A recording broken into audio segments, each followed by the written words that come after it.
La situation des marchés. Le CAC 40 finit la semaine du lundi 5 dans le vert, il récupère la totalité des pertes de la mi-semaine pour clôturer vendredi à plus 1,81% et à 4050 points, soit à 4 points de sa meilleure clôture annuelle, mardi 6. Il enregistre une petite performance hebdomadaire de plus 0,4%, mais affiche 8 semaines de hausse sur une série de 9. La hausse de fin de semaine a été soutenue par une solide progression des ventes des chaînes de magasins outre-Atlantique, premier franchissement du seuil des 11 000 points pour le Dow Jones depuis septembre 2008, en séance quelques minutes avant le son de la cloche. Ce seuil symbolique avait été enfoncé 10 jours après la faillite de la banque Lehman Brothers. La saison des résultats qui doit débuter cette semaine s'annonce prometteuse.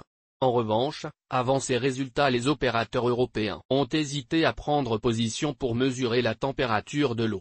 Ils auraient risqué d'acheter sur des rumeurs pour malheureusement vendre sur l'information. Le CAC 40 clôture ainsi lundi 12 en parfait équilibre par rapport à vendredi à 4050 points après avoir ouvert en hausse. Outre-Atlantique, les marchés US sont à l'évidence confiants quant aux publications à venir car le Dow Jones conserve, à la veille des publications, sa position au-dessus des 11 000 points à 11 005 points avec plus 0,08%. Il signe sa première clôture au-dessus de ce seuil depuis septembre 2008, le Nasdaq gagne 0,18%. La saison des publications trimestrielles démarre sur les chapeaux de roue. En effet, après l'ouverture du bal par le géant de l'aluminium Alcoa qui affiche des résultats mitigés avec néanmoins une réduction par 2 de ses pertes, les marchés financiers repartent en vive hausse largement soutenus par les publications suivantes comme la hausse plus forte que prévue des ventes de détail US pour le troisième mois consécutif plus 1,6% contre plus 1,2% attendu, et les résultats solides d'Intel et JP Morgan. Ces dernières annoncent des résultats supérieurs aux attentes avec par exemple Intel dont le CA progresse de 44% à 10,3 milliards de dollars pour le premier trimestre,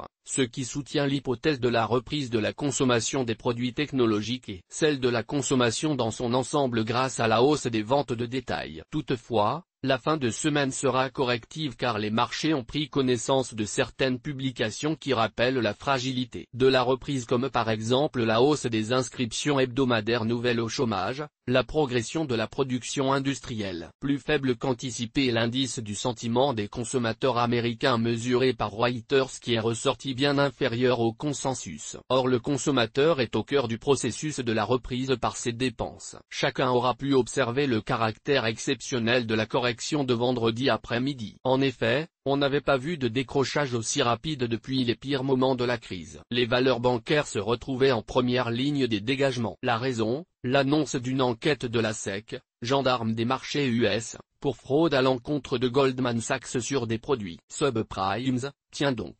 La SEC n'exclut pas par ailleurs de poursuivre d'autres banques. Goldman Sachs a plongé de 12,79% à la clôture, Morgan Stanley a perdu 5,6% et Bank of America a chuté de 5,5%. Le CAC 40 clôture la semaine sur un fort repli à moins 1,94% sur une performance hebdomadaire à moins 1,6%. Réaction justifiée ou excessive? À suivre.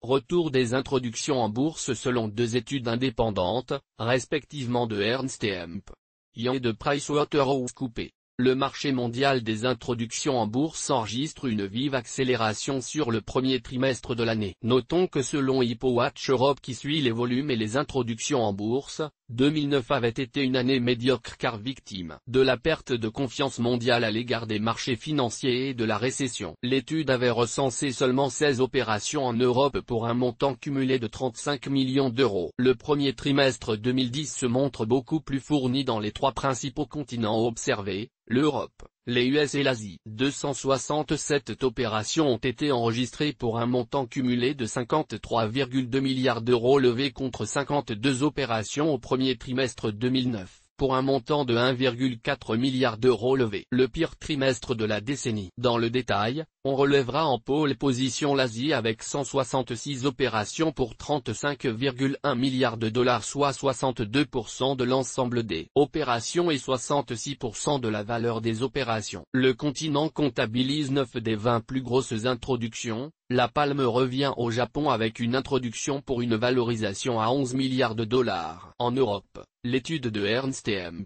Young comptabilise 39 opérations pour 8 MDS $ levés, soit 14,6% des opérations et 15% en valeur. Le continent signe incontestablement un regain des opérations puisqu'il s'agit du niveau le plus élevé depuis le second trimestre 2008. Londres prend la tête du classement avec 20 opérations sur le trimestre écoulé. On pourra également relever, selon le Télégraphe qui reprend les données de Ernst & Young, que le nombre d'avertissements sur résultats émis par les sociétés cotées britanniques au premier trimestre est ainsi le plus faible en une décennie. Sur les 3 premiers mois de 2010, seuls 54 avertissements sur résultats ont été lancés contre 117 un an plus tôt, chiffre qui constituait déjà un plus bas en 10 ans. Aux US, 25 opérations ont permis de lever 4,2 MDS $, soit 9,4% des opérations et 7,9% en valeur. Le continent affiche un net recul, puisqu'il avait enregistré 35 opérations au dernier trimestre 2009 pour un montant levé de plus de 11 MDS $. Enfin,